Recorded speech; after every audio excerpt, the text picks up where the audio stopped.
இலக்கியா சொல்றத எதையுமே கேட்காம, கௌதம் வந்துட்டு ரொம்பவே வந்து பார்த்தீங்கன்னா, கேள்வி கேட்க ஆரம்பிச்சுறாரு. "நீயும் ஒரு பொண்ணு தானே! எதுக்காக இப்படி வந்து பார்த்தீங்கன்னா பண்ணிட்டு இருக்க நீயி? அது மட்டும் இல்லாம இப்போ வந்து பார்த்தீங்கன்னா, அஞ்சலியோட கர்ப்பத்த வந்து பார்த்தீங்கன்னா, சந்தேகப்படுற அளவுக்கு இப்ப என்ன பெரிய விஷயம் ஆச்சு? யாராச்சும் ஒரு பொண்ணு வந்து பார்த்தீங்கன்னா, அஞ்சலி அதாவது கர்ப்பமா இருக்கேன் அப்படின்னு சொல்லிட்டு வந்து பார்த்தீங்கன்னா, யாராச்சும் பொய் சொல்லுவாங்களா? நீயே கொஞ்சம் யோசிச்சு பாரு இலக்கியா" அப்படி இப்படின்னு சொல்லிட்டு, நம்ம இலக்கியாவுக்கே வந்து பார்த்தீங்கன்னா, அட்வைஸ் பண்ண ஆரம்பிச்சுறாங்க. இதே அட்வைஸ் பண்ற அதே கௌதம் தான், இதுக்கு முன்னாடி வந்து பார்த்தீங்கன்னா, அஞ்சலியோட கர்ப்பத்த சந்தேகப்பட்டாரு.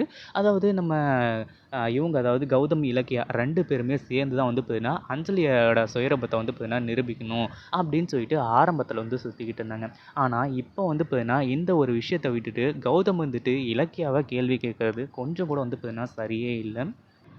இப்படி இருந்துட்டு இருக்கும்போது, நம்ம இலக்கியா இருந்துகிட்டு, "எதுக்காக நான் சந்தேகப்படுறேன் அப்படின்னு சொல்லிட்டு உங்களுக்கு தெரியுமா கௌதம்?" அப்படின்னு சொல்லிட்டு வந்து பார்த்தீங்கன்னா, இப்போ உண்மை எல்லாத்தையுமே ஆதாரத்தோட வந்து நிரூபிக்க ஆரம்பிச்சுறாங்க. இந்த ஒரு காரணத்தினால தான் அஞ்சலி கர்ப்பமா இருக்காளா? இல்லையா? அப்படிங்கிற டவுட் எனக்கு கிடையாது. அவ உண்மையிலேயே கர்ப்பமாவே இல்ல அப்படின்றத அடிச்சு வந்து பார்த்தீங்கன்னா சொல்ல ஆரம்பிச்சுறாங்க. அதுக்கு முன்னாடி என்னவெல்லாம் நடக்குது அப்படின்னு சொல்லிட்டு பார்க்கறதுக்கு முன்னாடி, இப்போ தான் நம்ம சேனலுக்கு ஃபர்ஸ்ட் டைம் வரீங்க அப்படின்னா, கீழ இருக்க சப்ஸ்கிரைப் பட்டன பிரஸ் பண்ணிக்கோங்க. இப்போ நம்ம இலக்கியா இருந்துட்டு, "கௌதம் போதும் நிறுத்துங்க. எதுக்காக வந்து பார்த்தீங்கன்னா, என்ன இப்படி கேள்வியா கேட்டு கொன்னுட்ருக்கீங்க?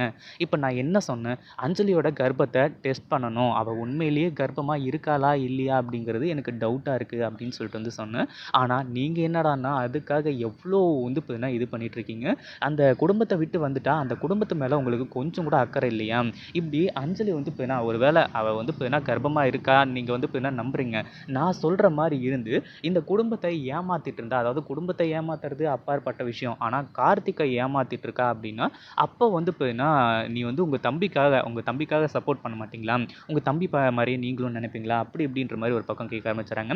சரி இலக்கியா, சரி இப்படி சொல்றல்ல, என்ன உன்கிட்ட வந்து பார்த்தீங்கன்னா ஆதாரம் இருக்கு? அப்படின்னு சொல்லிட்டு வந்து கேட்கும்போது, இங்க பாருங்க கௌதம், நான் ஆதாரம் இல்லாமலாம் வந்து பார்த்தீங்கன்னா எதையும் சொல்லல. ஆதாரத்த தேடி தான் அலைஞ்சுட்டு இருக்கேன். அஞ்சலி வந்து பார்த்தீங்கன்னா கர்ப்பமா இல்ல அப்படிங்கிறது மிகப்பெரிய உண்மை. அது வந்து பார்த்தீங்கன்னா, நான் வந்து எங்க வேணாலும் சத்தியம் பண்ணுவேன். இந்த அஞ்சல் இருந்துட்டு ஒவ்வொரு முறையும் நான் வந்து என் வயித்துல இருக்க குழந்தை மேல சத்தியமா சொல்றேன், குழந்தை மேல சத்தியமா சொல்றேன்னு சொல்லிட்டு வந்து பார்த்தீங்கன்னா, எத்தனையோ முறை வந்து சொல்லியிருக்காங்க. அந்த ஒரு டைம்ல தான் வந்து பார்த்தீங்கன்னா, இப்போ இவ மேல எனக்கு இன்னமும் பயங்கர டவுட் ஆயிடுச்சு. இவ வந்து பார்த்தீங்கன்னா, சும்மா சும்மா எதுக்காக பொய் சத்தியம் வைக்கிறான்னு சொல்லிட்டு. ஆனா அந்த நேரத்துல தான் வந்து பார்த்தீங்கன்னா, நம்ம ஜானகி வந்து ஃபோன் பண்றாங்க. ஃபோன் பண்ணி, "நான் கார்த்திக் கிட்ட இந்த விஷயத்த பத்தி கேட்டேன்ம்மா. ஆனா கார்த்திக்கு ஒண்ணுமே தெரியல இத பத்தி. அது மட்டும் இல்லாம அந்த பத்திரம் எங்க கார்த்திக்? அது மட்டும் இல்லாம அந்த பத்திரத்துல வந்து பார்த்தீங்கன்னா, அஞ்சலி பேர் கூட எழுதிருந்துச்சே. நீ பார்த்தியா?" அப்படின்னு சொல்லிட்டு வந்து கேட்கும்போது, "ஆமாம்மா. நான் வந்து பார்த்தீங்கன்னா அஞ்சலி கிட்ட கேட்டேன். நீ இது போயிட்டு அவ மேல டவுட் பட்டே கேட்டேன் அவகிட்ட. ஆனா அவ இருந்துகிட்டு, நான் வந்து பார்த்தீங்கன்னா எங்கேயும் கௌதம பார்க்கவும் இல்ல, ஒண்ணும் இல்ல. நம்ம குழந்தை மேல சத்தியம் அப்படின்னு சொல்லிட்டு வந்து சொல்லிட்டா. இதுக்கப்புறம் எனக்கு என்ன பண்றதுன்னு தெரியலம்மா" அப்படின்னு சொல்லிட்டு கார்த்திக் வந்து பார்த்தீங்கன்னா சொல்றான். எனக்கு என்ன சொல்றதுன்னே தெரியல இலக்கியா. நீ என்னடான்னா கௌதம் சொல்றான்னு சொல்லிட்டு வந்து பார்த்தீங்கன்னா, இப்படி சொன்ன அப்படின்னு சொல்லிட்டு இப்போ ஃபோன்ல வந்து பேசுறாங்க. இத கேட்டதும் கௌதம்க்கு பயங்கரமான அதிர்ச்சி. "கௌதம் இப்ப என்ன சொல்றீங்க கௌதம்? இப்போ கார்த்திக் வந்து பார்த்தீங்கன்னா, அந்த அளவுக்கு கேட்டுருக்கான். ஆனா அஞ்சலி இருந்துகிட்டு நம்ம வயித்துல இருக்கிற குழந்தை மேல சத்தியமா வந்து பார்த்தீங்கன்னா, நான் உண்மைய தான் சொல்றேன். நான் கௌதம பார்க்கவும் இல்ல. இதுக்கும் எனக்கும் எந்த ஒரு சம்மந்தமும் கிடையாதுன்னு சொல்லிட்டு வந்து சொல்றா. அப்போ எப்படி பொய் சத்தியம் பண்றவ தன்னோட வயித்துல வந்து பார்த்தீங்கன்னா, ரெட்ட குழந்தைய சுமக்க முடியும் அப்படின்னு சொல்லிட்டு நம்ம கௌதம்க்கு புரிய வைக்கிறாங்க. இத பத்தி நீங்க என்ன நினைக்கிறீங்க? அந்த வீடியோ புடிச்சிருந்தா லைக் பண்ணுங்க, ஷேர் பண்ணுங்க. இப்ப தான் நம்ம சேனலுக்கு ஃபர்ஸ்ட் டைம் வரீங்க அப்படின்னா சப்ஸ்கிரைப் பண்ணிக்கோங்க.